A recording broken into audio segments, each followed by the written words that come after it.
আমি যদি চাই ইচ্ছা করলেও 100 বছর বয়সেও সন্তান দিতে পারি। সুবহানাল্লাহ বলে। খুব ভালো করে বুঝবেন এই কথাগুলি বলতে গিয়ে আল্লাহ পাক হযরত জাকারিয়া আলাইহিস সালামকে ডাকলেন নাম ধরে নাম ধরে। এরপর আল্লাহ পাক রব্বুল আলামিন তার সন্তান ইয়াহইয়াকে নবী বানাইলেন, তাকেও ডাকলেন ইয়া ইয়াহইয়া খুযিল কিতাবা বিকুওয়া। হে ইয়াহইয়া, তোমাকে যে সব কিতাব দিয়েছি এটা তুমি আঁকড়ে ধরো, শক্ত করে ধরো।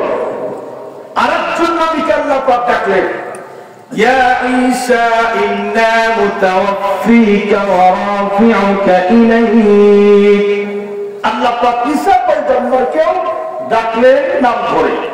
এরপর আরেকজন নবীকে আল্লাহ পাক ডাকলেন ইয়া দাউদ ইন্না জাআলনাকা খলিফাতান ফিল আরদ। হে দাউদ, আমি তোমাকে জমিনের প্রতিনিধি বানাইলাম। সুবহানাল্লাহ বলেন। যতগুলো রাসূলকে আল্লাহ পাক ডাকলেন সকলকে ডাকলেন নাম ধরে ইয়া আদম, ইয়া জাকারিয়া, ইয়া ঈসা, ইয়া মূসা, ইয়া নূহ, ইয়া আদম, সব নবীকে আল্লাহ পাক ডাকলেন তাদের নাম ধরে।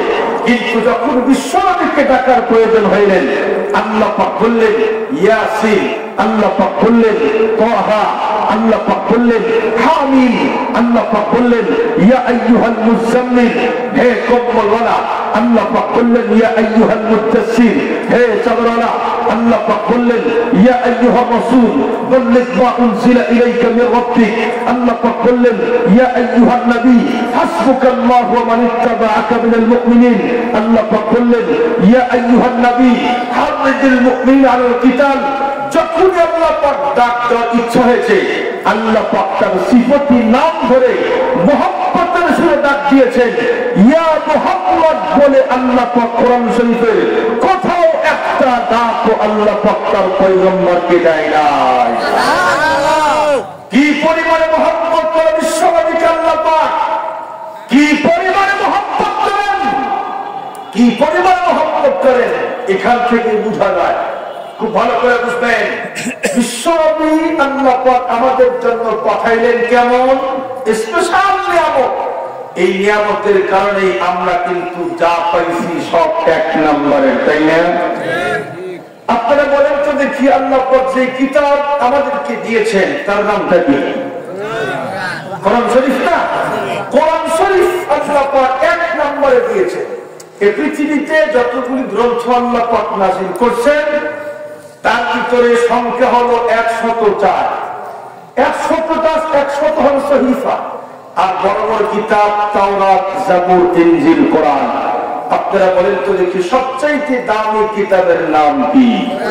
কোরআন শরীফ। এটা আল্লাহ পাক আমাদেরকে দিলেন 1 নম্বরের কিতাব।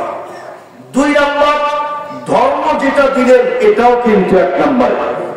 যত ধর্ম আল্লাহ পাক নাযিল করছে কোন ধর্ম সম্পর্কে আল্লাহ পাক বলে নাই যে এই ধর্ম আমার চয়েসকৃত ধর্ম, কিন্তু ইসলাম ধর্ম নাযিল করে আল্লাহ পাক বললেন ইন্নাদ-দীনা ইনদাল্লাহিল ইসলাম, ইসলামই একমাত্র আমার কাছে চয়েসকৃত ধর্ম।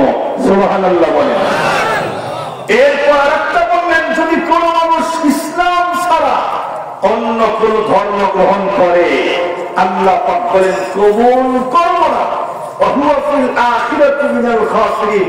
ইসলাম ছাড়া অন্য কোন মন্ত্র মানলে আল্লাহ পাক বলেন আখিরাতের মাঠে জাহান্নামের আসামি হতে হবে। তাহলে ধর্ম জানলেন এটা 1 নম্বরে। এরপর উম্মত যে বানাইলেন এটা 1 নম্বরে। সুবহানাল্লাহ বলেন। আল্লাহর পয়গম্বর বললেন ওয়াফাদ্দালা উম্মতি আলা উম্মাম, এই পৃথিবীতে যতগুলি উম্মত আছে সবগুলি উম্মতের উপরে আমার উম্মতকে আল্লাহ পাক শ্রেষ্ঠত্ব দান করেছেন। সুবহানাল্লাহ বলেন। পয়গম্বর আরো বলেছেন যতক্ষণ না পর্যন্ত আমার একজন উম্মত জান্নাতে না ঢুকবে ততক্ষণ পর্যন্ত অন্য কোন নবীর উম্মত জান্নাতে ঢোকার পরিকল্পনাও করতে পারে না। এটা 1 নম্বরে বানাইলেন। খুব ভালো করে বুঝবেন উম্মত মুহাম্মদ ইমানের পাওয়ার কি পরিমাণে কোরআন শরীফ খুলে দেখেন। যেদিন কিয়ামতের মাঠ শুরু হবে, মুসা পয়গম্বর উম্মত বলবে, আল্লাহ আমাদেরকে মুসা পয়গম্বর দাওয়াত দেয়নি। ঈসা পয়গম্বর উম্মত বলবে, আল্লাহ ঈসা পয়গম্বর আমাদেরকে দাওয়াত দেয় নাই। ইব্রাহিম পয়গম্বর উম্মত বলবে, আল্লাহ আমাদেরকেও দাওয়াত দেয় নাই। সেদিন তো আমরাও সেখানে থাকবো, আমরা সাক্ষী দেব, আল্লাহ এরা সবগুলি মিথ্যা বলে। ঈসা পয়গম্বর দাওয়াত দিছে, মুসা পয়গম্বর দাওয়াত দিছে, ইব্রাহিম পয়গম্বর দাওয়াত দিয়েছে। তখন তারা বলবে, উম্মত মুহাম্মদ, যখন আমাদেরকে ঈসা পয়গম্বর, মুসা পয়গম্বর, ইব্রাহিম পয়গম্বর দাওয়াত দিছে, তখন তো তোমাদের নবী বিশ্বনবীর জন্মই হয় নাই। নবী না আসতে তো উম্মত হওয়ার কোনো কায়দাই নেই। তাহলে তোমরা কেমনে জানলা যে আমাদেরকে ঈসা পয়গম্বর, মুসা পয়গম্বর, ইব্রাহিম পয়গম্বর দাওয়াত দিয়েছে? তখন আমরা বলবো, তোমরা তো বুঝো নাই। আল্লাহ পাক কোরআন শরীফ নাযিল করে দিয়েছে। নাযিল করে আল্লাহ পাক কোরআন শরীফে বলতে বলছে, মুসা পয়গম্বর দাওয়াত দিয়েছে, ঈসা পয়গম্বর দাওয়াত দিয়েছে, নূহ পয়গম্বর 950 বছর পর্যন্ত দাওয়াতের কাজ করছে। সুতরাং কোরআন যদি সত্য হয়, আল্লাহ পাকের কথা সত্য 100%। কোরআন পড়ছি আমরা বুঝছি, কোরআন তেলাওয়াত করছি আমরা জানি। সুতরাং কোরআন সত্য, আমাদের সাক্ষীও সত্য, তোমাদেরকে দাওয়াত দিয়েছে। আল্লাহ পাক আমাদের সাক্ষী গ্রহণ করবেন, ওদেরকে জাহান্নামে ঢুকাইয়া দিবেন। আল্লাহু আকবার, আল্লাহু আকবার। মুসলমান ভাইরা আমার কথাগুলি ঠান্ডা মাথায় বুঝবেন। তাহলে উম্মতে মুহাম্মাদি এটাও 1 নম্বর উম্মত। আল্লাহ পাক 3 নম্বর এটাও আমাদেরকে দান করলেন। 4 নম্বর আপনারা বলেন তো দেখি, বিশ্ব নবীর সব নবীর সেরা নবী কিনা? আল্লাহ পাক রব্বুল আলামিন বিশ্ব নবীকে আমাদের মাঝে পাঠিয়ে দিলেন, পাঠিয়ে দিয়ে ঘোষণা করলেন, لقد من الله على المؤمنين إذ بعث فيهم رسولا। মুসলমানদের ভিতর থেকে একজন মানুষকে আমি চয়েস করে বিশ্ব নবী বানায়া তাদের মাঝে পাঠায়া দিয়া আমি আল্লাহ পাক মুসলমানদেরকে অনেক বড় নিয়ামত দান করে দিয়া দিলাম। মুসলমান খুব ভালো করে বুঝবেন, বিশ্ব নবীকে আল্লাহ পাক আমাদের মাঝে পাঠাবে, তবে অনেক দামি জিনিস, এটা কিন্তু ফিরি ফিরি দিলে মানুষ কদর করবে না। এজন্য আল্লাহ পাক বললেন আমার কাছে চাইতে হবে, তবে সকলেই চাইলে কিন্তু আমি বিশ্ব নবীকে দিব না। যে ব্যক্তির গ্রহণযোগ্যতা আল্লাহ পাকের কাছে বেশি, উনি যদি আমার কাছে অ্যাপ্লিকেশন করে, তাহলে অবশ্যই আমি পয়গম্বরকে পাঠায়া দিয়ে দিব। তো বিশ্ব নবীকে চাইবে কোন ব্যক্তি? চাইবে কোন ব্যক্তি? আল্লাহ পাক বললেন ইব্রাহিম খলিল। তুমি তো বাবা, ও মুসলমান খুব ভালো করে বুঝবেন, ইব্রাহিম আলাইহিস সালাতু ওয়াস সালাম আল্লাহ পাক রব্বুল আলামিন তাকে একটা দায়িত্ব দিলেন, তুমি আল্লাহ পাকের ঘর বাইতুল্লাহ নির্মাণ করো, তোমার ছেলে ইসমাঈল জবিহুল্লাহকে নিয়ে আল্লাহ পাকের ঘর তৈরি করো। আল্লাহর পয়গম্বর ইব্রাহিম খলিল রাজমিস্ত্রির কাজ শুরু করে দিলেন। এরপরে কাজ শুরু করলেন ইসমাঈল জবিহুল্লাহ। বাবা এবং ছেলে মিলে বন্ধুরা আমার দীর্ঘদিন পর্যন্ত আল্লাহ পাকের ঘর বাইতুল্লাহ নির্মাণ করলেন। যখন নির্মাণ কমপ্লিট হয়ে গেল, যখনই আল্লাহ পাকের ঘর বাইতুল্লাহ নির্মাণ কমপ্লিট হয়ে গেল, আল্লাহ পাক রব্বুল আলামিন তার অন্তরের ভিতরে ঢুকা দিলেন পয়গম্বর ইব্রাহিম, তুমি তো অনেক বড় কাজ করেছো, এজন্য আমি তোমার প্রতি খুশি আছি। এজন্য তুমি এখন যা চাইবে আমি আল্লাহ পাক তাই দান করে দিয়ে দিব। হযরত ইব্রাহিম আলাইহিস সালাতু ওয়াস সালাম চিন্তা করলেন, একবার বৃদ্ধ বয়সে চাইতে চাইতে ইসমাঈল আলাইহিস সালাতু ওয়াস সালামকে পেয়েছি, এখন যেহেতু আল্লাহ পাক আমাকে যাওয়ার সুযোগ করে দিয়েছেন, এখন ছোটখাটো কত জিনিস চাবো না, সবচেয়ে দামি নিয়ামত বিশ্ব নবীকে আমি চাইব। সুবহানাল্লাহ। এই নিয়ত করে মুসলমান হযরত ইব্রাহিম আলাইহিস সালাতু ওয়াস সালাম আল্লাহ পাকের কাছে হাত উঠাইলেন, রব্বানা ওয়াবা'থ ফীহিম রাসূলান মিন আনফুসিহিম يتلو عليهم آياتك ويعلمهم الكتاب والحكمة وإن كانوا من قبل لفي ضلال مبين الله أكبر বলেন আল্লাহ পাকের কাছে হাত উঠাইলেন আল্লাহ পাক রব্বুল আলামিন বিশ্ব নবীকে তাদের মাঝে তুমি পাঠায়া দাও হযরত ইসমাঈলের বংশের ভিতরে তুমি বিশ্ব নবীকে পাঠায়া দিয়া দাও সঙ্গে সঙ্গে আল্লাহ পাক রব্বুল আলামিন দোয়াখানা কবুল করে নিলেন খুব ভালো করে বুঝবেন দোয়া করে ইব্রাহিম খলিলুল্লাহ আমিন আমিন বলে সুপারিশ করে ইসমাঈল জবিহুল্লাহ যেই ঘরটাকে সামনে নিয়ে দোয়া করে তার নাম হলো বাইতুল্লাহ যার কাছে দোয়া করে তার নাম হলো আল্লাহ দোয়া করে ইব্রাহিম খলিলুল্লাহ আমিন বলে সুপারিশ করে ইসমাঈল জবিহুল্লাহ যেই ঘরটা সামনে নিয়ে দোয়া করে তার নাম বাইতুল্লাহ যার কাছে দোয়া করে তার নাম হলো আল্লাহ আল্লাহ বলে আমি খুশি হয়ে পাঠিয়ে দিলাম হাবিবুল্লাহ আল্লাহু আকবার আল্লাহু আকবার বলেন কত সুন্দর কথা হাবিবুল্লাহ মানে আল্লাহ পাকের বন্ধু খলিল দিয়ে দোয়া করে খলিলুল্লাহ মানে আল্লাহ পাকের বন্ধু কিন্তু রাত আর দিন ডিফারেন্স আছে খলিলুল্লাহ উহাকে বলা হয় যিনি 24 ঘন্টায় আল্লাহ পাককে খুশি করার জন্য ব্যস্ত তাকে বলা হয় খলিলুল্লাহ আর হাবিবুল্লাহ বলা হয় তাকে যাকে আল্লাহ পাক খুশি করার জন্য ব্যস্ত সুবহানাল্লাহ বলে মিসাল দিয়ে ভালো বুঝবেন হযরত ইব্রাহিম খলিল আল্লাহ পাককে খুশি করার জন্য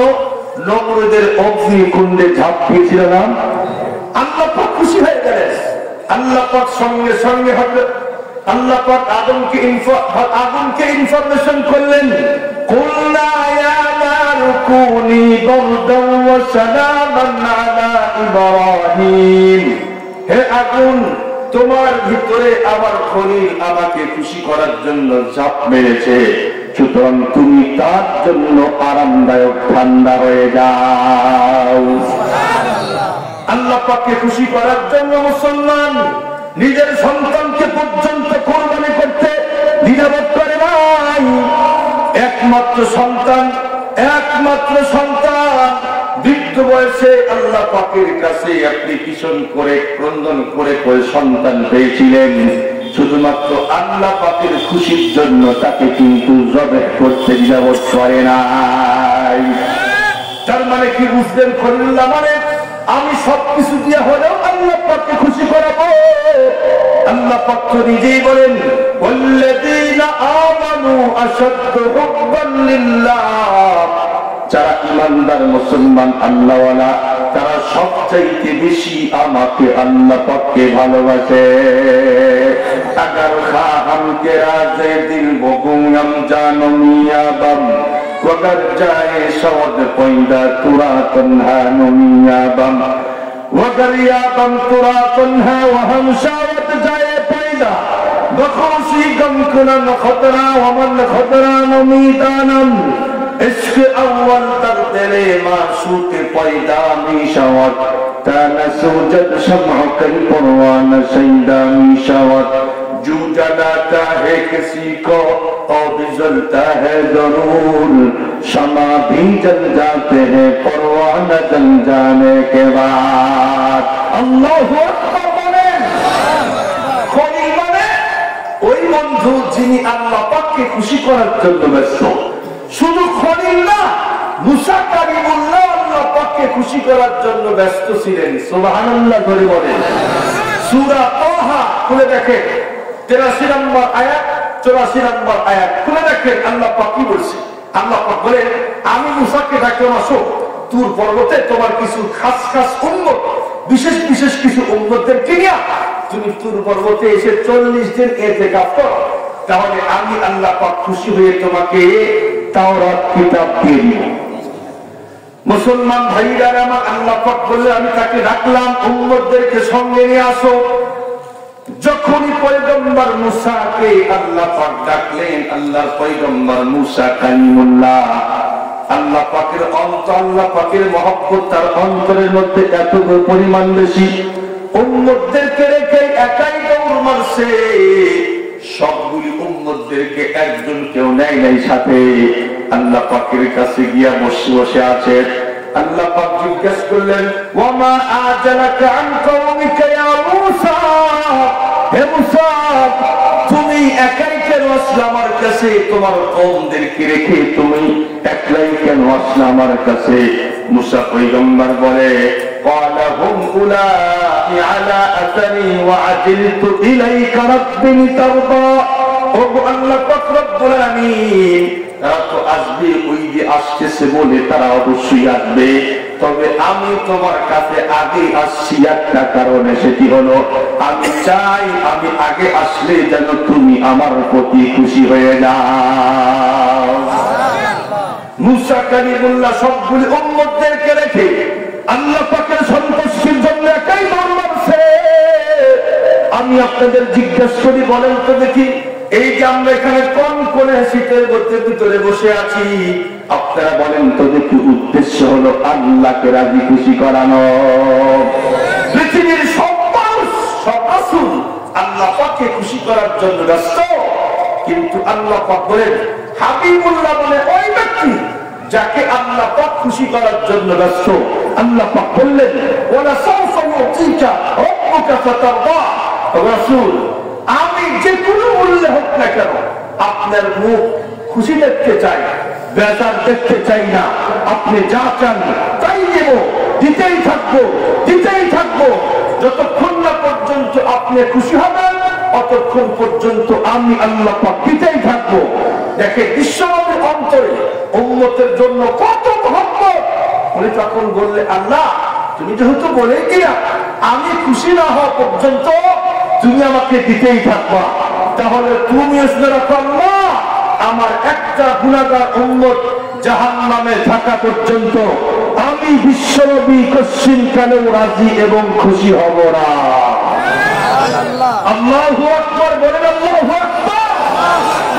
আমরা হলে কি বলতাম, আল্লাহ আমাকে মন্ত্রী বানায় দাও, এমপি বানায় দাও। কেন? কারণ মন্ত্রী আর এমপি হলে লাভ না, টাকার পাহাড় হয়, টাকার পাহাড় হয়। কালো টাকার সুইস ব্যাংকের টাকা লুণ্ঠন করে দেশে এবং বিদেশে লক্ষ কোটি টাকা ব্যয় করে ভবন তৈরি করে। আপনারা বলেন তো দেখি, এক টাকাও কিন্তু তার না, সবগুলি জনগণের মাল চুরি করে বাটপারি করে নিয়ে গেছে। এজন্যই তো শেখ মুজিব বলেছিল, মানুষের পায়ে অনেক কিছুর খনি, আমি পেয়েছি চোরের খনি, চোরের খনি। আর পয়গম্বর কি বললেন, আল্লাহ আমি কিছুই চাই না। আব্বার কথা বলে নাই, আম্মার কথাও বলে নাই, উনি বলছেন আমার গুনাহগার উম্মত একটা জাহান্নামে থাকা পর্যন্ত আমি কশিন কালেও রাজি এবং খুশি হব না। আল্লাহু আকবার, আল্লাহু আকবার বলেন। মুসলমান ভাইরা আমার লম্বা করতে চাই না। বিশ্বনবীকে আল্লাহ পাকের কাছে দোয়া করলেন, ইব্রাহিম খলিল আল্লাহ পাক দোয়া মঞ্জুর করলেন, বিশ্বনবীকে পৃথিবীর বুকে পাঠালেন। তবে আল্লাহ পাক বলেন, অনেক দামি একটা জিনিস, অনেক দামি নিয়ামত সব বংশের ভিতরে পাঠাইলে কিন্তু চলবে না। এই পৃথিবীর বুকে সবচাইতে দামি বংশ কুরাইশ বংশ।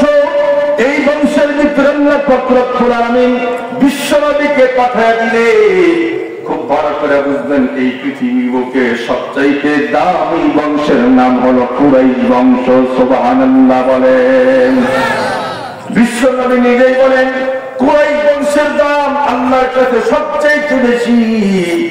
মুসলমান সাতটা কারণে পয়গম্বর বলেন, কুরাইশ বংশের দাম অন্যান্য বংশের থেকে অনেক গুণ বেশি। সুবহানাল্লাহ। আল্লাহর পয়গম্বর নিজেই বলেন, আনা কুরাইশুন, আমি কুরাইশ বংশের লোক, এজন্যই তো কুরাইশ বংশের দাম অনেক বেশি। দুই নম্বর হলো, কুরাইশ বংশের ভিতরে একজন মানুষকে আল্লাহ পাক নবী বানাইছে, সে হলাম আমি। তিন নম্বর কারণ হলো, আল্লাহর পয়গম্বর বলেন কুরাইশ বংশের সব মানুষের দায়িত্ব হলো এই পৃথিবী থেকে যতগুলি মানুষ হজ করার জন্য বাইতুল্লাহ যাবে সবগুলি মানুষদেরকে জমজমের কূপের পানি পান করাবে। 4 নম্বর কারণ হলো আল্লাহর পয়গম্বর বলেন বাইতুল্লাহর মতো আমার দাদা সেটাও হলো কুরাইশ বংশের লোক। 5 নম্বর হলো আল্লাহর পয়গম্বর বলেন কুরাইশ বংশকে আল্লাহ পাক রব্বুল আলামিন হস্তি বাহিনীর উপরে বিজয় লাভ করাইছিল। সুবহানাল্লাহ। হস্তি বাহিনী আসছিল না? সূরা ফিল খুলে দেখেন আলাম তারা কাইফা ফাআলা রাব্বুকা বিআসহাবিল ফিল। হস্তি বাহিনী আব্রাহা বাদশা মক্কা ঘর ধ্বংস করার জন্য আসছিল, আপনারা সকলেই জানেন। আল্লাহ পাক রব্বুল আলামিন তাদেরকে এমন ভাবে আঘাত করেছে তয়রান আবাবিল। তফসীর করে দেখেন যাকে যাকে আল্লাহ পাক পাখি পাঠায়া দিয়েছিল। পাখির 2 পায়ে 2টা বোম ছিল, মুখের ঠোঁটের মধ্যে একটা বোম ছিল। বোমটা কত বড় জানেন?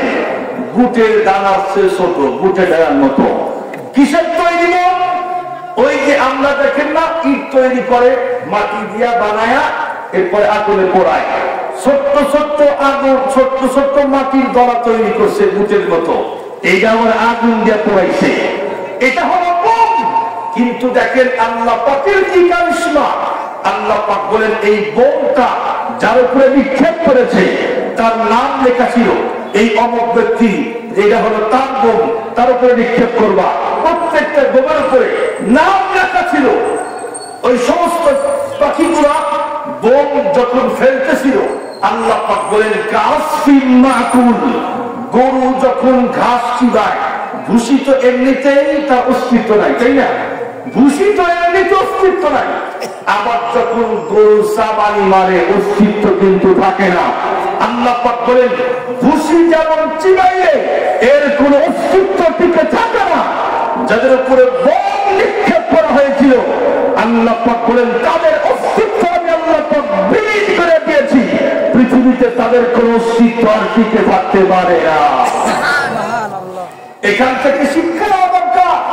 যারা মসজিদ মাদ্রাসা ওলামায়ে কেরামের উপরে হামলা মামলা নির্যাতন করতে চাও, জুলুম এক পর্যায়ে বেশি হয়ে গেলে জালেম পশ্চিম কালেও টিকে থাকতে পারে না, পারে না, পারে না। আমরা ইতিহাস পড়েছি, কোরআন শরীফের সাক্ষী। নমরুদ জালেম জুলুম ছিল, জালেম ছিল। জুলুম করতে করতে শেষ পর্যায়ে একটা ল্যাংড়া মাছি আল্লাহ পাক ঢুকাইয়া শেষ করছে না?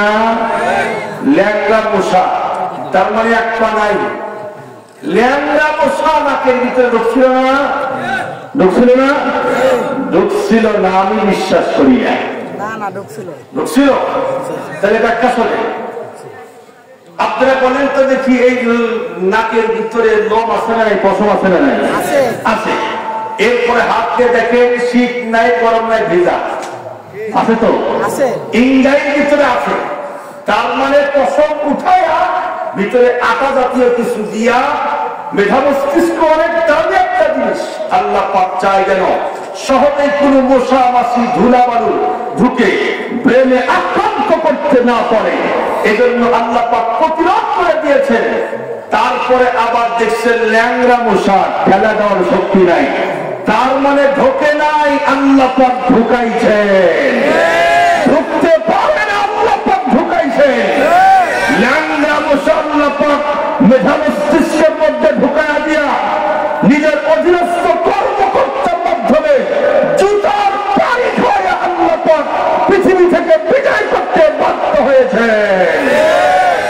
আমরা কোরআন শরীফের মধ্যে পড়েছি ফিরআউন জুলুম করতেছিল, যখন এক পর্যায়ে শেষ পর্যায়ে লিমিট ক্রস করে ফেলেছিল আল্লাহ পাক নীল নদের মধ্যে চুবায়া চুবায়া কিন্তু মেরেছিল। আমরা পৃথিবীর মুখে দেখেছি বুশ যখন জুলুম করতেছিল শেষ পর্যায়ে আল্লাহ পাক সাংবাদিকের জুতার ঢাল খিড়াইয়া এই দেশ থেকে বিদায় করে দিয়েছে। 2024 সালে আমরা দেখেছি 5 আগস্ট লেডি ফিরআউন যখন জুলুম করতেছিল আল্লাহ পাক রব্বুল আলামিন এমন আছড় মেরেছে দেশ ছেড়ে পালাইতে বাধ্য হয়েছে।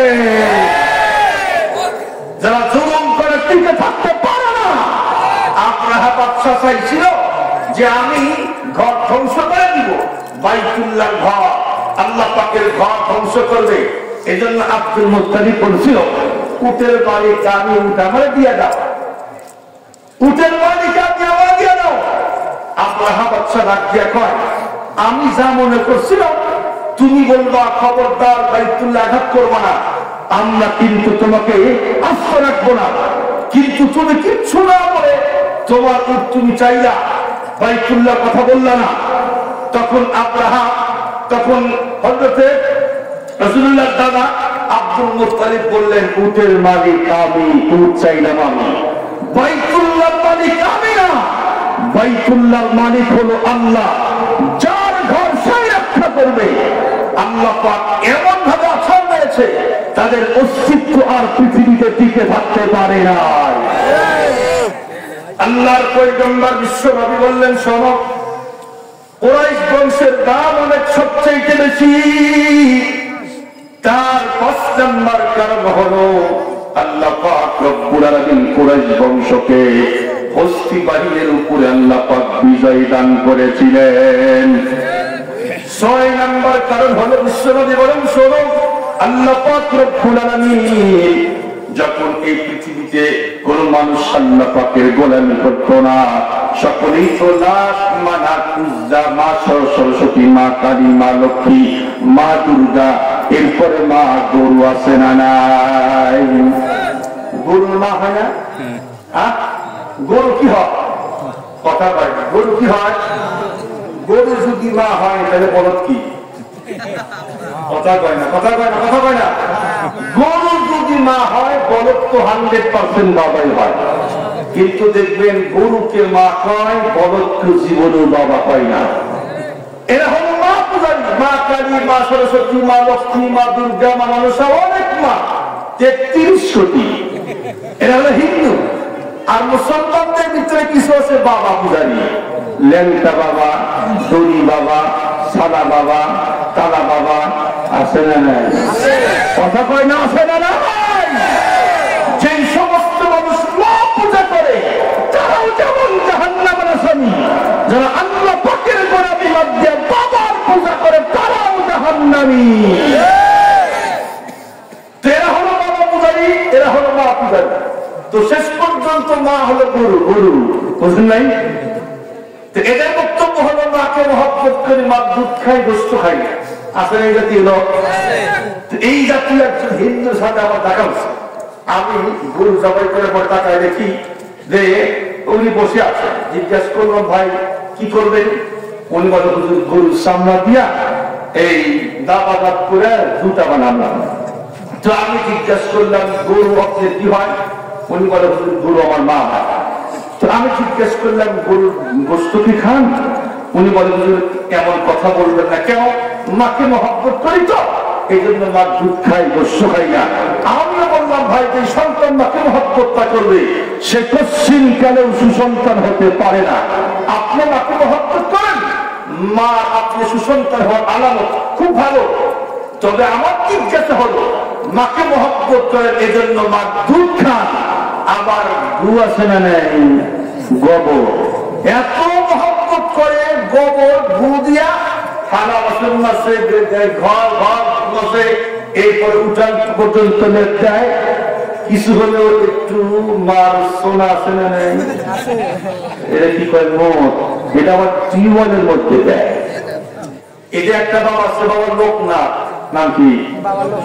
আমি যখন একবার বছর করি চান্দাই কোনা বগুড়া বাজার, আপনি যদি উত্তরবঙ্গে যান বগুড়া দেখতে চান্দাই কোনা বগুড়া বাজার একটা আছে।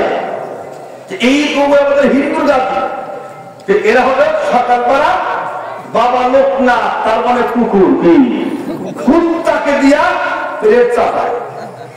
আমি দেখছি ভাত খাওয়ার পরে কিছু ভাত রেখে দেয়, এরা বাবা লোকনাথ খাওয়া খায়। বাবাকে দেওয়া প্লেট চাপায়া এই প্লেট মেজে ঘরে রেখে দেয় বরকতের জন্য। নাউজুবিল্লাহ কওয়া। ফেরাউন বাবার মার দুধ খায়, মতো খায়, গোবর খায়। তো ভালো কথা, মাকে মহব্বত করেন, খুব ভালো। কিন্তু আমার জিজ্ঞাসা হলো সামরাজে কি করবে? তখন উনি বুঝে ফেলছেন যে হুজুর আমার তো জাগা মতো আর কিসে। আমি বললাম ভাই মাকে মহব্বত করে মার দুধ খান গোস্ত খান না, কিন্তু মার চামড়া দিয়ে জুতা বানায় হাঁটবেন। আপনার মতো বেদব সন্তান আসমানের নিচে জমিনের উপরে একটাও হতে পারে না। আমরা কি বলি মা তোমাকে মহব্বত করি, এই জন্য তোমার দুঃখে আমরা বড় হয়েছে। আমাদের দেহের চামড়া কেটে তোমার স্যান্ডেল বানাইলেও দুধের এক ফোঁটার ইনশোধ হবে না। এদের বক্তব্য মাকে মহব্বত করি, মার সবকিছুই খায়, কিন্তু মার গায়ের চামড়া দিয়ে জুতা বানায় হাঁটি।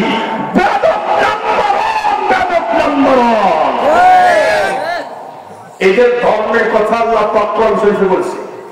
এরা মূর্তি পূজা করে না, বেশি লম্বা করবো। এদের ধর্মের কথা আল্লাহ পাক বলছে। কোথায় বলছে? কোরআন শরীফে 22 নম্বর সূরা, খুব ভালো করে শুনবেন। 22 নম্বর সূরা, সূরাতুল হজ, 74 নম্বর আয়াতে কারিমা, 17 নম্বর পারা, 20 নম্বর পৃষ্ঠার শুরু লাইন আল্লাহ পাক বলেন, ইয়া আইয়ুহান নাসু দুরিবা মাসালুন ফাসতামিউ লাহু ইন্নাল্লাযীনা তাদউনা মিন দুনিল্লাহি লা ইয়াখলুকু যুবাবান ওয়া লাউ ইজতামাউ লাহু। আল্লাহ পাক বলেন, হে তামাম পৃথিবীর সব মানুষ, তোমাদেরকে একটা দৃষ্টান্ত পেশ করি। সেটি হলো, যে সমস্ত মানুষ আমি আল্লাহ পাককে বাদ দিয়া অন্য কোন দেবদেবীর গোলামি করে 33 কোটি দেবদেবী মিলেও একটা মাসি পর্যন্ত বানাইতে কি পারে? আল্লাহ পাক বলেন একটা মাসি বানাইতে পারে না। আবার এই মাসি যখন তাদের সামনে থেকে খাবার নিয়ে দৌড় দেয়, মাসিকে ঠেকাইতে পারে? দেখেন নাই কালী পূজা, সরস্বতী পূজা, 12 মাসে 13 পূজা। এই যখন পূজা করে মা কালীর সামনে খাবার দেয়, আম, জাম, কাঁঠাল, লিচু, আরো অনেক কিছু দিয়ে স্তূপ করে ফেলে। একটাও কিন্তু মা কালী খায় না। কারা খায়? ওদের ব্রাহ্মণরা খায়। তো ভালো, মাসি খায়, আমিও কিছু খাই, তবে চুরি করে খাইলে জায়েজ নাই, হারাম, এটা মাসিও জানে। এই জন্য মাসি খায়, আমি চুরি করলাম না, আমি আওয়াজ করে খাইলাম, বোন পারলে টাকা। মাসি আওয়াজ করে খায়, পেট ভর্তি করে, তার নাকের ডগায় গিয়া কয় সালাম আলাইকুম, গেলাম, এরপরেও মা কালী কিচ্ছু করিতে পারে না। আল্লাহ পাক নিজে বলেন একটা মাসি পর্যন্ত বানাইতে সক্ষম নয়। আবার মাসি যখন খাবার নিয়ে দৌড় দেয়, মাসিকে উঠে খাইতে পারে না। আল্লাহ পাক বলেছেন এদের ধর্ম একদম ভুয়া বানোয়া। শেষ কথা বলি, অনেক এদের ধর্মের তথ্য অনেক আমার কাছে আছে। ওদের ধর্ম যে ভুয়া বানোয়া, এরা তাদের মুখ দিয়েই বলে। আপনারা দেখছেন কিনা, যখন একজন হিন্দুর মুমূর্ষ অবস্থা শুরু হয়, মানে আমাদের সিরাজগঞ্জের ভাষায় কয় যে ডেট পারে, মরবো এখন, বোঝেন নাই, মরা মরা ভাব, এই মুহূর্তে সেখান থেকে ঘর থেকে বের করে তুলসী গাছের নিচে নিয়ে যায়। আপনারা কি দেখছেন? আচ্ছা, সেখানে নিয়ে ওদের ব্রাহ্মণরা কানের ভিতরে মুখ লাগায় একটা গীতা পাঠ করে। আপনারা কি শুনতে রাজি আছেন? কারা কারা শুনলে একটু হাত তুলে আল্লাহকে দেখান। লিল্লাহে তাকবীর। না, এই তাকবীর দিলে বললাম না, জোরে নারায়ে তাকবীর। কোরআন সুন্নাহর আলো, কোরআন সুন্নাহর আলো, লিল্লাহে তাকবীর। সবাই তো অনেক হয়ে গেছে ভাই। হ্যাঁ, শেষ করে দেবো নাকি? আচ্ছা, শেষ করবো। আচ্ছা, তখন কানের ভিতরে মুখ লাগায় বলে একটা গীতা পাঠ করে বোঝা যায় যে আমাদের ধর্ম মিথ্যা, ইসলাম ধর্ম সত্য। কি গীতা বলে? ইয়া দেবী ভূতেশ্বরী নমো তস্মি, নমো তস্মি, লাইলাম ইল্লাল্লাহ মুহাম্মাদান আপং আপং আপং, ইয়ে কালিমা পরম তো পরম স্বর্গে যাও, না পরম তো পরম নরকে যাও। আল্লাহু আকবার। কানের ভিতরে মুখ লাগা যায়, হে হিন্দু ভাই, এই যে 33 কোটি দেবদেবীর পূজা করছো, হ্যাঁ, ইয়া দেবী ভূতেশ্বরী নমো তস্মি, নমো তস্মি, নমো, না এই যে নাম করো, এই সবগুলো ভুয়া। তাদের নাইলম ইল্লাল্লাহ মুহাম্মাদুন আপন আপন আপন, লা ইলাহা ইল্লাল্লাহ মুহাম্মাদুর রাসূলুল্লাহ, এটাই হলো চির সত্যি কথা, এটাই চির সত্যি কথা। যে কালেমা পড়ন তো পড়ন স্বর্গে যাও, যদি এই কালেমা পড়ো তো স্বর্গে যাইবা, জান্নাতে যাইবা, না পড়ন তো পড়ন নরকে চরম, না পড়লে নরকে যাইবা, জাহান্নামে যাইবা। আল্লাহু আকবার, আল্লাহু আকবার। মুসলমান ভাইরা আমার, লম্বা করলে অনেক লম্বা হবে, সেদিকে যাব না। বিশ্বনবী বললেন ৬ নম্বর কারণ হলো, যখন পৃথিবীতে কোন মানুষ আল্লাহ পাকের গোলামি করত না, সকলেই লাখ মানাত উজ্জা মা কালী মা সরস্বতী মা লক্ষ্মী গোলামি করত, তখনও কিন্তু কুরাইশ বংশের মানুষ টানা 10 বছর পর্যন্ত আল্লাহ পাকের কুদরতি পায়ে সিজদা লাগাইত। এটি হলো ৬ নম্বর। ৭ নম্বর কারণ হলো, পয়গম্বর বলেছেন কুরাইশ বংশের নামেই তো আল্লাহ পাক সূরাতুল কুরাইশ নাযিল করে দিয়েছে, লিইলাফি কুরাইশিন ইলাফিহিম রিহলাতাশ শিতা'i ওয়াস-সাইফ ফালইয়াবুদু রাব্ব হাযাল বাইত। আল্লাহু আকবার বলেন। মুসলমান ভাইরা আমার, বিশ্বনবীকে সবচেয়ে দামি বংশে পাঠাইলে খুব ভালো করে বুঝবেন, শুধুমাত্র টাচ দিয়ে যাব, তাছাড়া তো আজকের রাত শেষ হয়ে যাবে, কিন্তু আলোচনা শেষ হবে না। আল্লাহ পাক রব্বুল আলামিন বিশ্বনবীকে সবচেয়ে দামি বংশে পাঠাইলে, যখন বিশ্বনবী পৃথিবীর বুকে আগমন করলেন, ওই দিক থেকে হালিমাতুস সাদিয়া সন্তান নেওয়ার জন্য আসছে। লম্বা কাহিনী, সেদিকে লম্বা করতে যাই না। ও মুসলমান, হালিমাতুস সাদিয়া এসে দেখে সব সন্তানগুলি কিন্তু নিয়ে চলে গেছে, কিন্তু একজন বাচ্চা আছে, নাম তার শিশু মোহাম্মদ, তার আব্বা দুনিয়াতে বেঁচে নাই, এজন্য অর্থ করে কিচ্ছু দিতে পারবে না, তার সন্তানকে কেউ নাই। উনি বলেন, আমি আমার স্বামীর সঙ্গে পরামর্শ করলাম। স্বামী বলল, শোনো, নেব কি নিব না পরের সাবজেক্ট, আগে সন্তানকে একটু চোখ দিয়ে দেখে আসি। সুবহানাল্লাহ। হযরত হালিমাতুস সাদিয়া স্বামীকে সঙ্গে নিয়ে হাঁটি হাঁটি পা পা করে বিশ্বনবীর কাছে গেলেন। উনি বলেন, তাকায় দেখি শিশু মোহাম্মদকে চাদর দিয়ে ঢেকে দেওয়া হয়েছে। আমি যখনই চাদর উঠাইতে বললাম, যখনই চাদর উঠাইয়া দিল, আমি তাকায় দেখি বিশ্বনবী আমার দিকে তাকায় একটা মুস্কি হাসি দিয়েছেন। এই হাসির কারণে আমার দিলটা ঠান্ডা হয়ে গেছে। সুবহানাল্লাহ। হালিমাতুস সাদিয়া বলে, কিছু পাও না পাও, বিশ্বনবীর যে হাসি পাইবা, এটাই তোমার সব টেনশন দূর করে দিল। আল্লাহু আকবার বলেন। হালিমাতুস সাদিয়া বলে, এত সুন্দর ফুটফুটে সন্তান আমি দেখিয়ে দেব না। আমিনা ডাকতে কই, তুমি কেমনে দেখবা? আমি আমার চোখ দিয়ে অনেক কিছু দেখছি, কিন্তু বিশ্বনবী শিশু মোহাম্মদের মতো এত সুন্দর চেহারা করেন নাই। আব্দুল মুত্তালিব ডাক দেয়, হালিমাতুস সাদিয়া তুমি কেমনে দেখবা? তুমি মানুষ। এ হযরত আমিনা, তুমি কেমনে দেখবা? তুমি তো একজন মেয়ে মানুষ। আল্লাহ পাক রব্বুল আলামিন আমাকে বাইতুল্লাহর মতো আল্লাহ তৈরি করেছে। তাম পৃথিবী থেকে সবগুলো মানুষ আল্লাহ পাকের ঘর জিয়ারত করার জন্য আসে। আমি আমার 2 চোখ দিয়ে লক্ষ লক্ষ কোটি কোটি মানুষ দেখেছি, বিভিন্ন দেশেও আমি সফর করেছি, কিন্তু আমার শিশু নাতির মতো এত সুন্দর চেহারা আমি আর দেখি নাই। ওই দিকে আল্লাহ পাক রব্বুল আলামিন ডাক দেয়, জিবরাইল যাও, তুমি একটু কিছু বলে আসো। হযরত জিবরাইল সে ডাক দেয়, হালিমাতুস সাদিয়া, এ আমিনা, তোমরা তো মেয়ে মানুষ, তোমরা কেমন দেখবা? এ আব্দুল মুত্তালিব, তুমি তো একজন মানুষ, তুমি কেমনে দেখবা? আল্লাহ পাক রব্বুল আলামিন এই পৃথিবী তৈরি করার অনেক আগে আমাকে তৈরি করেছে। আমি তো পৃথিবীতে যতগুলি পয়গম্বরকে পাঠিয়েছে, সবগুলি পয়গম্বরের কাছে আমি গেছি এবং দেখছি, কিন্তু আমি সাক্ষী দেই, পৃথিবীতে এত সুন্দর চেহারার মানুষ আমি আমার জীবনেও দেখি নাই। আল্লাহ পাক কেমন ডাক দেয়, হালিমাতুস সাদিয়া, তুমি কেমনে দেখবা?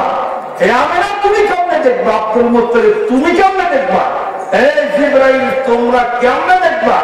দেখার জন্য শর্ত হলো পাঠানো, তাই তো? আমি আমার ফ্যাক্টরির ভিতরে বিশ্বনবীর মতো চেহারা তৈরি করছি, আমি তো তৈরি করি নাই বিশ্বনবীর চেহারা। তাহলে তোমরা দেখবা কোত্থেকে? আমি একটাই আমার ফ্যাক্টরিতে তৈরি করছি বিশ্বনবীর মস্তকে। আল্লাহু আকবার, আল্লাহু আকবার বলেন। মুসলমান ভাইরা আমার, বিশ্বনবীর চেহারা কত সুন্দর ছিল, শুধুমাত্র তাজ দিয়ে যাব। আম্মাদের হযরত আয়েশা সিদ্দিকা রাদিয়াল্লাহু তাআলা আনহা স্বামীর প্রেমে পাগল হয়ে বন্ধুরা আমার কবিতা আবৃত্তি করা শুরু করে দিয়েছেন। উনি বলে, লানা শামসুন ওয়ালিল আফাকি শামসুন ওয়া শামসি খায়রুম মিন শামসিস সামাই ফাইন্নাশ শামসা তাতলু বাদাল ফাজরি ওয়া শামসি তাতলু বাদাল ইশাই। আম্মাদের হযরত আয়েশা সিদ্দিকা বলে, এ তামাম পৃথিবীর সব মানুষ তোমরা খুব ভালো করে শোনো, আসমানের একটা সূর্য আছে, আমারও একটা সূর্য আছে। তবে শোনো, আসমানের সূর্যের থেকে আমার সূর্য 1000 গুণ অনেক বেশি ভালো। আসমানের সূর্য উদয় হয় ফজরের নামাজের পরে, আর আমার সূর্য উদয় হয় শাম নামাজের পরে। আল্লাহু আকবার বলেন। আমাদের হযরত আয়েশা সিদ্দিকা বলে, শোনো তামাম পৃথিবীর মানুষ শোনো, বিশ্বনবীর চেহারা কত সুন্দর ছিল। একদিন বিশ্বনবী এশার নামাজের পরে আমার ঘরের ভিতরে ঢুকছে, তখন বিশ্বনবীর চেহারার আলো দিয়ে আমি শুয়ের ভিতরে সুতা ঢুকাইছিলাম। সুবহানাল্লাহ। রাতের অন্ধকারে বিশ্বনবী ঘরের মধ্যে ঢুকছে, দেহের আলো দিয়া শুয়ের ভিতরে সুতা ঢুকায়। আমরা ভালো চোখ দিয়ে দিনের বেলা ঢুকাই না, তাই না? এদিক দিয়ে এদিক যায়, এদিক দিয়ে এদিক যায়, ঢোকে না। আবার কয় নাতি এদিক আয়, তুমি ঢুকায় দেরি, কত রকমের সিস্টেম করা লাগে। কিন্তু উনি বলেন যে বিশ্বনবীর চেহারা এত সুন্দর আলো ছিল, আলো দিয়ে আমি রাত্রের বেলায় শুয়ের ভিতরে সুতা ঢুকাইছি। আল্লাহু আকবার বলেন, আল্লাহু আকবার। মুসলমান ভাইরা আমার, কবি হাসান ইবনে সাবিত বিখ্যাত কবি, উনি বিশ্বনবীর প্রেমে পাগল হয়ে কবিতা লিখছে, ওয়া আহসানু মিনকা লাম তারা কাত্তু আইনি ওয়া আজমালু মিনকা লাম তালিদিন নিসাউ খুলিকতা মুবাররাআন মিন কুল্লি আইবিন কাআন্নাকা ক্বাদ খুলিকতা কামা তাশাউ। হাসান ইবনে সাবিত রাদিয়াল্লাহু তাআলা আনহু বলে, ও বিশ্বনবী, আপনি এত সুন্দর মানুষ, আপনার মধ্যে এত সুন্দর চেহারা আমার 2 চোখ কশিন কারো দেখে নাই। আপনি এত সুন্দর সন্তান, আপনার মধ্যে এত সুন্দর ফুটফুটে সন্তান পৃথিবীর কোন মা প্রসব করে নাই।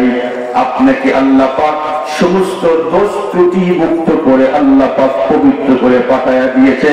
কেমন জানি আপনি যা চাইছেন, যেমনি চাইছেন, আল্লাহ পাক আপনাকে তেমনি আপনার মন মতো বানায়া দিয়েছে। আল্লাহু আকবার, আল্লাহু আকবার। কত সুন্দর! আমরা কত সুন্দর হই, প্রায় লোকটা অনেক সুন্দর হয়ে, কিন্তু নাকটা একটু চেপটা, পাই না, পাই না। লোকটা অনেক সুন্দর, তাকাইলে চোখ ফেরানো যায় না, কিন্তু যদি একটু লম্বা হইতো। লোকটা অনেক সুন্দর, কিন্তু বেশি মোটা। লোকটা অনেক সুন্দর, কিন্তু গায়ের সাথে কোনো বস্তু নাই, বলে কি বলে না? লোকটা অনেক সুন্দর, কিন্তু চান্দিতে মাল নাই, ঠিক হয়? চুল নাই। তার মানে যত সুন্দর হোক, যে কোনো এক সাইড একটু ডিবেট আছে, ত্রুটি আছে, কিন্তু বিশ্বনবীর মাথা থেকে নিয়ে পা পর্যন্ত একটু যে কোনো ত্রুটি নাই। আল্লাহু আকবার বলেন, আল্লাহু আকবার। বিশ্বনবীর হাতে 5 মুজিজা, সুবহানাল্লাহ। কেমন নিয়ামত দিয়েছে! হযরত উবাদা ইবনে সামিত রাদিয়াল্লাহু তাআলা আনহু বলেন, আমি একদিন হযরত আনাস রাদিয়াল্লাহু তাআলা আনহুর বাড়িতে গেলাম দাওয়াত খাওয়ার জন্য। যখন খাবার শেষ হয়ে গেল, আমাকে একটা রুমাল দেওয়া হলো হাত মোছার জন্য। আমি তাকায় দেখি রুমালের ভিতরে পর্যাপ্ত পরিমাণ ময়লা, এই রুমাল দিয়ে হাত মোছার উপযুক্ত না। তখন সঙ্গে সঙ্গে হযরত আনাস রাদিয়াল্লাহু তাআলা আনহু তার বাদীকে বলল, এই বাদী শোন, এদিকে এই রুমালটা একটু পরিষ্কার করে নিয়ে আয়। মুসলমান বাদী তখন রুমালটা নিয়ে ডাইরেক্ট আগুনের চুলার ভিতরে ঢুকায়া দিল। আগুন ধাও ধাও করে জ্বলতেছে, আগুনের ভিতরে বন্ধুরা আমার রুমালটা ঢুকায়া দিল। কিছুক্ষণ পরেই রুমালটা বন্ধু আমার আগুনের ভিতর থেকে উঠায় নিয়ে আসা হযরতে হাফসা হযরতে উবাদা ইবনে সামিতের সামনে দিল। উনি বলে, আমি তাকায় দেখি রুমালের ভিতরে কোনো ময়লা নাই, রুমালটা ঝকঝকে চকচকে পরিষ্কার। সুবহানাল্লাহ। হযরত উবাদা ইবনে সামিত বলে, কি কারিশমা রুমালের কিছু বুঝলাম না, গনগনে আগুনের ভিতরে ঢুকায় দিলা, কিন্তু এই আগুনকে রুমাল স্পর্শ করতে পারলো না, আগুন রুমালকে স্পর্শ করতে পারলো না, কারণটাকে একটু আমারে বুঝাও। হযরত আনাস বলে, তোমার মতো একদিন বিশ্ব নবী আমার ঘরের ভিতরে আসছিলে, আমি তখন এই রুমালটা বিশ্ব নবীকে দিয়েছিলাম হাত মোছার জন্য। বিশ্ব নবীর হাত এই রুমালের মধ্যে পড়ার পরে এই রুমালটাকে পৃথিবীর কোন আগুন আর জ্বালাইতে পারে না। আল্লাহু আকবার। যখন রুমালটা ময়লা হয় আমরা সাবান সোডা কিচ্ছু লাগাই না, এটা শুধুমাত্র আগুনের মধ্যে দিয়ে দেয়, আগুন সবগুলি ময়লা জ্বালায়া ভস্ম করে চকচকে ঝকঝকে রুমাল আমাদেরকে ফেরত দেয়। আল্লাহু আকবার, আল্লাহু আকবার বলেন। রাসূলুল্লাহর হাতের তাস লাগছে মুজিজা। আল্লাহু আকবার কান। আল্লাহর পয়গম্বর বিশ্ব নবী একদিন হাঁটি হাঁটি পা পা করে হযরতে ফাতিমা রাদিয়াল্লাহু তাআলা আনহার বাড়িতে গেলেন। সেখানে গিয়া দেখে হযরতে ফাতিমা রুটি তৈরি করে। আল্লাহর পয়গম্বর বলেন, আম্মু শোনো, দুই একটা খামিরা আমার হাতের মধ্যে দাও, আমি একটু রুটি তৈরি করে দিয়া দেই। আল্লাহর পয়গম্বর সুন্দর করে হাত দিয়া এক দুইটা রুটি তৈরি করলে এই রুটি যখন বন্ধু আমার খাওয়ার মধ্যে দিয়া দিল, হযরতে ফাতিমা যতই জাল একটু চেপায়া দেয় এরপরও আগুন এই রুটি স্পর্শ করতে পারে না। দীর্ঘক্ষণ পর্যন্ত ট্রাই করলেন কিন্তু আগুন স্পর্শ করেই না। হযরতে ফাতিমা রাদিয়াল্লাহু তাআলা আনহা বললেন, আব্বু শোনেন, বুঝলাম না কারবার কি হয়েছে। আল্লাহর পয়গম্বর বলল, শোনো, তোমার আপুর হাত যে রুটির মধ্যে রেখেছে এই রুটি পৃথিবীর কোন আগুন আর স্পর্শ করতেই পারবে না। শুধুমাত্র রুটির মধ্যে হাত লেগেছে তাই রুটিকে পৃথিবীর কোন আগুন স্পর্শ করতেই পারবে না।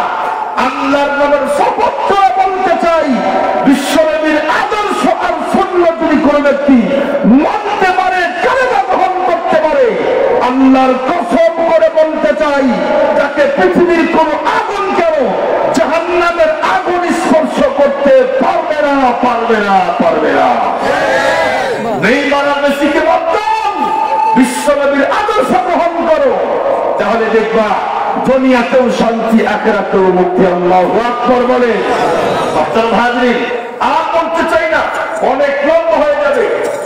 আল্লাহ পাক এই নিয়ামত আমাদেরকে দিয়ে বললেন, এটা হলো স্পেশাল, অনেক দামি একটা নিয়ামত। সুবহানাল্লাহ বলেন। বিশ্বনবীর ঘাম মোবারক মুজিজা। আমরা ঘেমে ঘেমে দুর্গন্ধ হয় না, একটু ফাঁকে থাকবো বাবা, অনেক গন্ধ আসছে। এরপরে যদি এক গরমের দিনে একদিন গোসল না করে, আল্লাহ গাও দিয়া পাকা মাথা গন্ধায়। হ্যাঁ, এই অবস্থা। কিন্তু বিশ্বনবী ঘেমে গেলে দূর থেকে মুক্তার দানার মতো মনে হতো। সুবহানাল্লাহ। সাহাবায়ে কেরাম আতরের শিশি নিয়ে আসতো, আতরের মধ্যে ঘাম মোবারক ভরে নিয়ে যাইত, বিভিন্ন অনুষ্ঠানে বিবাহের মঞ্চে ব্যবহার করত। দেহ থেকে সুঘ্রাণ মেশ্য আম্বরের থেকেও বেশি সুঘ্রাণ বাড়াইত। সুবহানাল্লাহ বলে। আতরও মজা, ঘাম কি সুন্দর। বিশ্বনবীর থুতু মোবারক মুজিজা। সুবহানাল্লাহ কইলেন না? হযরত আলীর চোখ উঠছে, চোখ ওঠে না, এদের কি বলে? চোখ ওঠে, চোখ তীব্র ব্যথা। বিশ্বনবী বললেন, আলীকে ডাক দাও, কই আছে? সাহাবায়ে কেরাম বললেন, পয়গম্বর। হযরত আলীর চোখ উঠেছে, তীব্র ব্যথা চোখের ভিতরে ঢুকে গেছে। আল্লাহর পয়গম্বর বলেন, আমার সামনে নিয়ে আসো। পয়গম্বর সামনে আসলো, পয়গম্বর বিশ্বনবী মুখ থেকে একটু থুতু মোবারক বাহির করে তার চোখের মধ্যে লাগায় দিল। হযরত আলী বলে, আগে এমন যে আমার যেমন চোখ ছিল তার থেকে ডবল ভালো হয়ে গেল। আর একজন সাহাবী বলে, শোনো, আমার দেহের ভিতরে পক্ষ উঠেছিল, গোটা উঠেছিল, বিশ্বনবীর থুতু মোবারক একটু দেহের মধ্যে লাগায় দিলে সঙ্গে সঙ্গে আমার সব গোটা ভালো হয়ে গেল। আর একটা কারিশমা হলো, সেটি হলো আমার দেহ থেকে সব সময় সুঘ্রাণ বিচ্ছুরিত হইত। সাহাবায়ে কেরাম মাঝে মধ্যে আমার দেহের সঙ্গে নাক লাগায়া ঘ্রাণ নিত। সুবহানাল্লাহ। থুতু মোবারক মুআজিজা কি নবীও না পাইলাম। বিশ্বনবী শেষ কথা বলে শেষ করে দিব। হযরতে আল্লাহর পয়গম্বর বিশ্বনবী বলেন, বুখারী শরীফের হাদিস, মক্কা থেকে 10,000 বেঈমান মদিনায় আক্রমণ করবে। আল্লাহর পয়গম্বর বিশ্বনবী পরামর্শ করলেন কি করা যায়। হযরতে সালমান ফারসি রাদিয়াল্লাহু তাআলা আনহু পরামর্শ দিলেন, শোনেন, মদিনার চতুর্দিক থেকে খাল খনন করেন বড় করে, যেন কাফের বেঈমান নাস্তিকরা লাফ দিয়া কোরআনে আমাদেরকে লাগাল না পায়, পার হতে না পারে। আল্লাহর পয়গম্বর বিশ্বনবী হযরতে সালমান ফারসি রাদিয়াল্লাহু তাআলা আনহুর পরামর্শ গ্রহণ করলেন। প্রত্যেকটা সাহাবীকে 10 হাত করে জায়গা মেপে দিলেন, তোমরা 10 হাত করে খনন করবা। সেই যুদ্ধে পয়গম্বর বিশ্বনবী নিজেও মাটি খনন করে কাজ করেছিলেন, নিজের মাথার উপরে মাটি বহন করেছিল। ও মুসলমান, পাথরে জমিন ছিল, অনেক কষ্ট করে করে সাহাবায়ে কেরাম খনন করতেছিলেন। এই মুহূর্তে একজন সাহাবী হযরত জাবের রাদিয়াল্লাহু তাআলা আনহু এসে বলে, পয়গম্বর, আমাকে একটু ছুটি দেন, আমি একটু বাড়িতে যাব খাবার জন্য, অনেক ক্ষুধা লাগছে। পয়গম্বর বলল, যাবেন, তোমার কি পরিবার ক্ষুধা লাগছে তোমার বলে দেখি। হযরত জাবের মুখে না বলে তার জামাটা সরায় দিলেন। পয়গম্বর তাকায় দেখে হযরত জাবেরের পেটের ভিতরে একটা পাথর বাঁধা। পেটের মধ্যে পাথর বেঁধে কাজ করতেছে কত কষ্ট করে। আল্লাহর পয়গম্বর বলেন, যাবে, তোমার ক্ষুধা লাগছে ভালো কথা, একটু আমাকে তাকাও। বিশ্বনবী জামা মোবারক কান্দে ধরাইলেন। হযরত জাবের তাকায় দেখে বিশ্বনবীর পেটের মধ্যে 2টা পাথর বাঁধা। আল্লাহু আকবার বলেন। হযরত জাবের, রাসূল, এখন বাড়িতে যেতেই হবে আমাকে, তবে আমার জন্য না, আমি আপনার খাবারের ব্যবস্থা করতে চাই। মুসলমান ভাইরা আমার কথাগুলি খুব ভালো করে বুঝবেন। হযরত জাবের রাদিয়াল্লাহু তাআলা আনহু হাঁটি হাঁটি পা পা করে বাড়িতে চলে গেলেন। যাওয়ার পরে বেগমকে জিজ্ঞেস করলেন, বেগম, খাবারের জন্য কি আছে? বেগম তখন বললেন, শোনেন, মাত্র 1 থেকে 1.5 কেজি আটা আছে, আর ছোট্ট একটা বকরির বাচ্চা আছে, এর থেকে বেশি কিছু নাই। হযরত জাবের বলল, আটা দিয়ে খামিরা তৈরি করে রুটি বানাও, আর এই বকরিকে জবাই করে দিলাম, সুন্দর করে গোশত তৈরি করো। হযরত জাবের স্ত্রী বলল, শোনেন শোনেন, পয়গম্বরকে আসতে বলবেন, তবে কানের কাছে মুখ লাগায় বলবেন, পয়গম্বর, আপনি সহ মাত্র 5-6 জন সাহাবীর দাওয়াত। 5-6 জন লোক খেতে পারবে এমন খবর আছে। হযরত জাবের হাঁটি হাঁটি পা পা করে খন্দকের ময়দানে গিয়া বিশ্বনবীকে বললেন, কানের কাছে মুখ লাগাও, রাসূল, আপনি সহ মাত্র 5 জন সাহাবীর দাওয়াত। যেই দাওয়াত দিয়েছে বিশ্বনবীর সঙ্গে সঙ্গে বললেন, ইয়া আসহাবাল খন্দক। আল্লাহু আকবার বলেন। হে খন্দকের সাহাবায়ে কেরাম, তোমাদের সকলকেই সাহাবী জাবের দাওয়াত দিয়েছেন, চলো। বুখারী শরীফের হাদিস খুলে দেখেন, সেখানে লেখা আছে 1000 উপরে সাহাবায়ে কেরাম। কয় হাজার? খাবার পাইলেন 5-6 জনের খাবার। রাসূল দাওয়াত দিয়েছেন 1000 লোকে। জাবের কয়, রাসূল, কাম তো খাম, একটু আমি আগে বাড়িতে যাই। উনি বাড়িতে আগে গেছে, গিয়ে আমার স্ত্রীরে, কাম তো খাম, একদম শেষ। কি হয়েছে? আমি রাসূলকে বলছি 5 জনের দাওয়াত, সে সকল সাহাবায়ে কেরামকে দাওয়াত দিয়ে গেছে। দেখেন, যেমন সাহাবী তেমন স্ত্রী। স্ত্রী বলে, সমস্যা নাই, 5 জনকে খাওয়ার দায়িত্ব আমাদের, আর 1000 লোকের খাওয়ার দায়িত্ব বিশ্বনবী আল্লাহর পক্ষ থেকে নিলেন। 1000 লোক চলে গেছে। হযরতে জাবেরকে বললেন, জাবের তোমার গোশতের পাতিল কই দেখায় দাও। সেখানে গেলেন, ঢাকনা উঠাই একটু মুখ থেকে থুতু মোড়ক দিলেন, এই দিলাম। রুটি নিয়ে গেলেন, সেখানে মুখ থেকে থুতু বাই করে দিয়ে দিলেন। আর বললেন, শোনো, যত চাই তত দিবা, কিন্তু খবরদার ঢাকনা উঠাইবা, আচ্ছা মতো খিলাইবা। আপনারা সকলেই জানেন মাটি কাটার কাম যারা হয়, আল্লাহ, মাটি কাটতে কাটতে দুপুরের সময় আমরা দেখছি 20 পান্তা, মাত্র একটা পেঁয়াজ আর একটা মরিচ আর 1 খাবলা লবণ। পেঁয়াজ আর মরিচ দিয়ে 20 পান্তা সাবার করে দেয়, এত ক্ষুধা লাগে। সাহাবায়ে কেরাম 3 দিন হলো পায় না। বিশ্বনবী বললেন, জাবের শোনো, তোমার ঘরের ভিতরে কয়েকজন সাহাবীর জায়গা হবে? হযরতে জাবের বলেন, বিশ্বনবী আমার ঘরের ভিতরে মাত্র 10 জন সাহাবীর জায়গা হবে। পয়গম্বর বললেন, ঢোকায়া দাও, 10 জনকে খাওয়ায়া দাও। হযরতে জাবের খাওয়াইতেছেন, কিন্তু খাওয়ার যে মডেল, খাওয়ার যে সাইজ, মনে হয় 3 দিন পর্যন্ত খায় না। আচ্ছা মতো খায়, আরো দিলেই নাই, শেষ। 10 জনকে আচ্ছা মতো খাওয়াইছে। এরপরে পরের 10 জন, আবার 20 জন, 30 জন, এমনকি করতে করতে হযরতে জাবের বলে, আল্লাহর কসম করে বলি, ওই দিন আমি 1000 উপরের সাহাবায়ে কেরামদেরকে খাওয়াইছি। আল্লাহু আকবার বলে খাবারটা কোন শেষ হয়ে গেল। রাসূলুল্লাহ বললেন, জাবের তোমার ডেকসি কোথায়, গোশতের পাতিল কই নিয়ে দাও। গিয়ে দেখে আগে যেমন ওই ছোট্ট বকরির 2-3 কেজি গোশত এখনো তাই আছে। আল্লাহু আকবার। আগেও যেমন খাবে না, এখনো তাই আছে। তখন বিশ্বনবী বললেন, শোনো, তোমার খাবার, তোমার রুটি আর তোমার গোশত তোমরা খাও, আমরা আবার গেলাম। আল্লাহু আকবার বলে চুল মোবারকের মুজিজা। আল্লাহু আকবার। রাসূলুল্লাহর চুল মোবারক মুজিজা, রাসূলুল্লাহর সব মুজিজা কয়টা বলবো, শেষ হবে না। ও মুসলমান, খুব ভালো করে বুঝবেন, বিশ্বনবীকে আল্লাহ পাক আমাদের যে নিয়ামত, স্পেশাল নিয়ামত দিয়েছে, বিশ্বনবীর আদর্শ গ্রহণ করার দরকার আছে না নাই?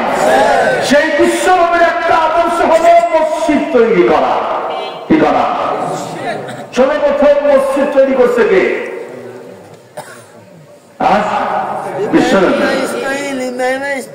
এটাও আছে, ঠিক আছে, কিন্তু আমাদের কথা বলছি। এরপরে আদম থেকে তৈরি করছে সকল নবীদের সুন্নত মসজিদ তৈরি করা। সেই নবীর উম্মত হয়ে আমাদের মসজিদ তৈরি করা দরকার আছে না নাই? মসজিদের কাজ চলমান, চলবে ইনশাআল্লাহ। উপরে ছাদ হবে, অনেক টাকার দরকার ভাই। আমি আপনাদের সামনে মাত্র কয়েকটা মিনিট, যেই নবী নিজ হাতে মসজিদ তৈরি করছে, সেই নবীর উম্মত আমরা কারা কারা দেখি প্রথম 10,000 টাকা আল্লাহর ঘর মসজিদ দান করবে? কেউ আছেন কি? হাত ধরে দেখি। কেউ নাই? এমন একজন মানুষ 10,000 টাকা ঘরে দিবেন, আল্লাহ ঘরে দিবেন।